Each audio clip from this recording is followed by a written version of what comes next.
Hello everybody, welcome back to my channel. It has been a long time since I filmed. I am trying to be more consistent in uploading videos, largely because I want to talk about the non-cozy mysteries as well as the cozy mysteries that I read every month. I do have a blog called Cozy Mystery Reads where I talk exclusively about cozy mysteries, but I like to read historical fiction. I like to read thrillers. I like to read literary fiction, even nonfiction, academic books, and I want a place where I can talk about all of this. Most recently, I've started reading One Piece, and I've loved One Piece, but I'm not going to talk about it on my blog. So I want this to be a space where I can talk about all the books that I read. Another thing that I would like to do, starting this summer, is make a vlog style video where I read all of the middle grade books that I have in my classroom. So I am a 6th grade English language arts teacher, and I got a bunch of books for my students. Most of them are chapter books, but I do also have a lot of graphic novels because kids this age today don't really read chapter books, or a lot of them don't. So I want to just read all of the books that I have. Many of them I've never read, but I know are age appropriate, and just vlog my experience reading all of these books. This is why I'm back on YouTube. I think this is the best platform for some of the content that I want to make. Without further ado, these are all the books that I read in March 2024. I read books 2, 3, 4, and 5 of the One Piece manga series. So One Piece was brought to my attention through the Netflix show. I've only seen a few episodes of it, but One Piece follows this boy named Monkey D. Luffy. He ate the fruit of the Gum Gum tree and now has this ability to stretch like basically rubber, and he's also super duper powerful and can like knock people out and just throw them out with his arm that he can pull back really far. And he uses this power to defeat his opponents. So in book 2, or in volume 2 of the manga series, there is Buggy the Clown, and he has also eaten the fruit of the Gum Gum tree and has his own powers that I'm not going to reveal to you. And then in 3, 4, and 5, he is facing a butler named Clador, who is not exactly who he seems, and he's also a villain, and he has also certain abilities. This is such a fun children's manga series. This series started in like the 90s, and now there, I think, are over 100 volumes. He's written like 1,000 episodes. I don't see him stopping anytime soon because One Piece has become really popular recently, so I'm sure he's going to capitalize on that. It's by Eiichiro Oda, I hope I pronounced his name correctly, and it's just the perfect manga series for kids. I want to return to the show, but I'm very bad at actually keeping up with shows, so maybe reading the series will actually get me to watch the show. So I gave most of these books 3 or 4 stars. I definitely enjoyed the first 2 more than the final 3, although I like them all. They're all just fun. I mean, none of them are masterpieces, but they are wonderful. After that, I read Hanging by a Thread, which is book 6 of the Needlecraft mystery series by Monica Ferris. This series follows Betsy Devonshire, who inherited a needlecraft store from her sister, who was unfortunately murdered in the first book.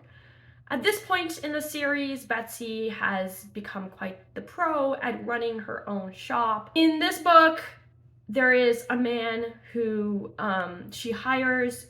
It's a roofing contractor. There is all this gossip about him having murdered 2 people 5 years previously, but there hadn't been enough evidence to prove that he had committed the crime. However, all of the busybodies in her shop are convinced that he was the killer, and they cannot believe that Betsy would ever hire him. But this man, Foster Johns, goes to Betsy, who now has a reputation for solving murders, and asks her to help clear his name. So this is a book about reopening a cold case. I really liked seeing in this book how the author shows how toxic gossip can be. It gave me a less positive view of Gotti, who is Betsy's employee. He's usually just a really pleasant character. He's incredibly talented at needlepoint, but in this book we get a negative side of him. He is cruel, he's constantly gossiping, there is no evidence that Foster Johns committed the crime, and he's constantly trying to make Foster Johns look worse and worse. So I really liked seeing that more negative side of Betsy's employee. This book, I believe I gave 4 stars to. The next book I read was No Place for Murder, which is actually book 3 of the Mountain Lodge mystery series by Diane Kelly.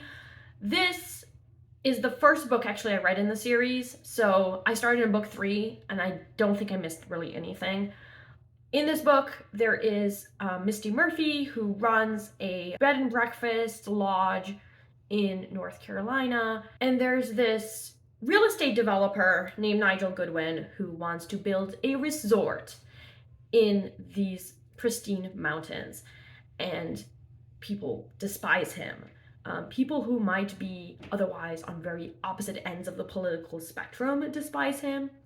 And then he's found dead, decides that she's gonna get involved and figure out who killed him. She's torn about having him and his investors stay at her mountaintop lodge, because she also agrees that what he's going to do by building this resort is going to be damaging to the environment and damaging to the local economy. But also she likes the money, and so I guess she's trying to assuage her guilt by figuring out who killed him. The one thing that was a little bit weird about this series is that she's had an amicable divorce, and like she's really good friends with her ex, and that just seemed really odd to me. I know that this tends to be a trope in some mysteries, in some of these cozy mysteries, but I just didn't really understand why she would get divorced having 2 sons if she's just good friends with her ex.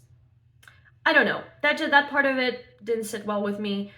There's also this cat named Yeti who is really cute, really interesting, but this cat's point of view is interspersed with Misty's throughout the novel, and I don't think that those chapters were necessary.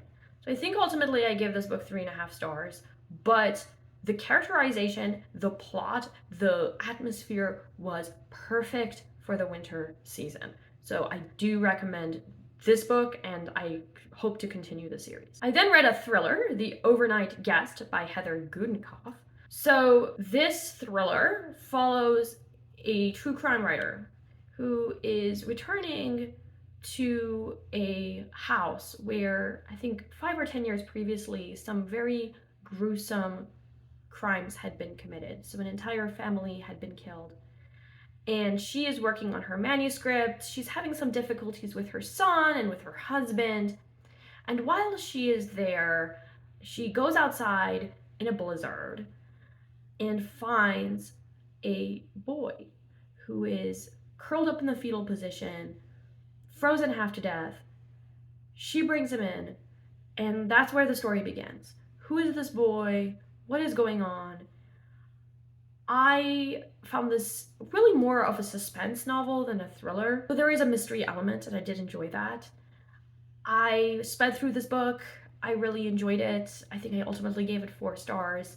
I want to read more thrillers, but this was the perfect thriller because while the murders were gruesome, it didn't involve certain things that I don't want to read in thrillers. So it was still not cozy by any means, but it wasn't, some thrillers can be really, really out there, and I'm not interested in that. And the final book that I read in the month of March was book 2 of the Baby Ganesh investigation series by Wasim Khan, which is The Perplexing Theft of the Jewel in the Crown. So this series is set in Mumbai, India, following now retired Inspector Chopra, who's become a private investigator since the first book. He is accompanied by a very special elephant whom he's named Ganesha.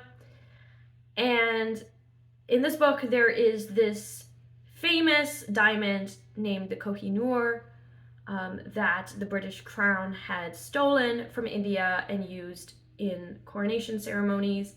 This diamond has not been returned to India, but is on display in the Mumbai Museum, when someone steals the diamond, and one of Inspector Chopra's former police colleagues is imprisoned.